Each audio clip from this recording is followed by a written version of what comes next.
پاکستان مٹنے کے لیے مارز وجود میں نہیں آیا، یہ قیامت تک قائم رہنے کے لیے مارز وجود میں آیا ہے، اور اللہ تعالیٰ نے اس ملک کی حفاظت کرنی. اس کو مٹانے والے آپ مٹ جائیں گے. بابا اشفاق نے وہ زاویہ نامی کتاب میں لکھا ہے کہ پاکستان کی مثال حضرت صالح علیہ السلام کی اونٹنی کی طرح ہے. یہ پاکستان ایک معجزے سے مارز وجود میں آیا، معجزے سے قائم ہے، اور جس نے اس کی تقدیر سے کھیلنے کی کوشش کی وہ خود مٹا دیا جائے گا، اس کا نام و نشان مٹ جائے گا. اور آپ ماضی بھی جانتے ہیں اور مستقبل میں بھی آپ دیکھیں گے کہ جس نے بھی اس ملک کو جو ہے وہ دیدہ اور نادیدہ جس طرح سے بھی نقصان پہنچانے کی کوشش کی وہ مٹا دیا جائے گا، برباد کر دیا جائے گا. اور یہ وطن، یہ پاکستان، یہ ملک قیامت تک مارز وجود میں رہے گا. انڈیا کو بڑا شوق ہے کہ آج میری پشت کے اوپر امریکہ کا ہاتھ آ گیا ہے اور جو میں چاہوں کر لوں، وہ ہمیں آنکھیں دکھا رہا ہے. اور اس کی دوسری جو ہے وہ آشیروادی اور اس کی خوشی کا سبب یہ ہے کہ پاکستان کے اوپر جو تخت و تاج کے مالکان بیٹھے ہوئے ہیں وہ انتہائی بزدل اور کمزور ہیں، اور جو ہے وہ پاکستان کے اندر تیسرا دہشت گردی کا ایک جو نیٹ ورک را، موساد اور راما نے پھیلایا ہوا ہے، اس کی وجہ سے جو ہے وہ پاکستان کے اندر ایک شرانگیزی ہے، فرقہ واریت کی آگ جل رہی ہے. اس لیے یہ وہ آئیڈیل حالات سمجھتا ہے پاکستان کو جو ہے وہ مٹانے کے لیے. سب سے بڑا ڈر اس کو ہمارے ایٹم بم سے ہے، اور اللہ تعالیٰ نے ہمیں جو میزائل سسٹم دیا ہے، حضور علیہ السلام نے فرمایا تھا کہ جو ہے وہ تمہاری طاقت تیروں سے ہے، اور اس دور کے سب سے بڑے تیر جو ہیں وہ میزائل ہیں. اور پوری دنیا کے اوپر یہ بات میں آپ کو بتاؤں، جھکنے کی یہ ہمارے حکمران تو بے غیرت ہیں، یہ تو جو ہے وہ بدبخت اور بد نصیب اور بزدل اور مغرب کے ایجنٹ ہے، اس لیے یہ بات نہیں کرتے.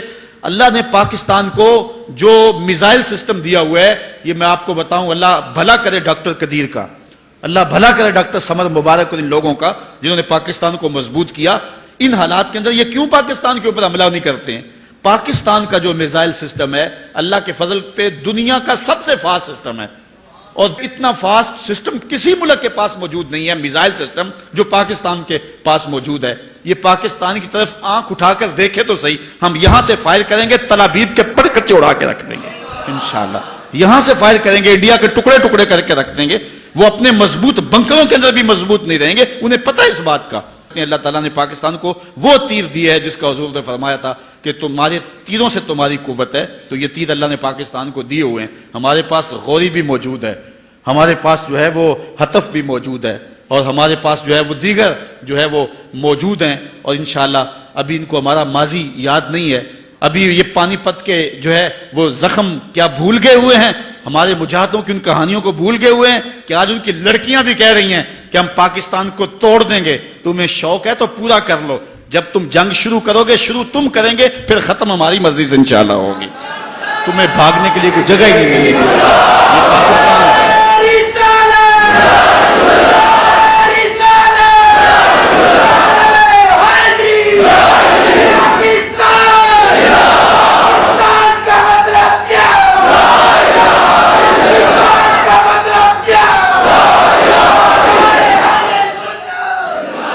پاکستان اللہ کی نشانیوں میں سے ایک نشانی ہے. اس ملک کی قدر کرو، اس کی مٹی کو پاکیزہ جانو، اور اس ملک کے ساتھ جو ہے خیانت کا ارتکاب نہ کرنا. اور جو شخص اس ملک کے ساتھ خیانت کرے گا برباد کر دیا جائے گا. اللہ تعالیٰ جل شانہ میرے وطن کی حفاظت فرمائے، میرے ملک کے چپے چپے کو اپنی حفاظت اور اپنی امان میں رکھے، اور انشاءاللہ اللہ کے فضل سے یہ ملک خیر سے رہے گا. اللہ تعالیٰ نے ہمیں مضبوط آرمی عطا فرمائی ہوئی ہے، ہم ایٹمی صلاحیتوں سے مالا مال ہیں، ہمارے پاس جو ہے وہ جدید میزائل سسٹم موجود ہے، اور سب سے بڑھ کے بات اللہ تعالیٰ نے ہمیں حرارت جذبوں کی جو دی ہے یہ کسی قوم کے پاس نہیں ہے.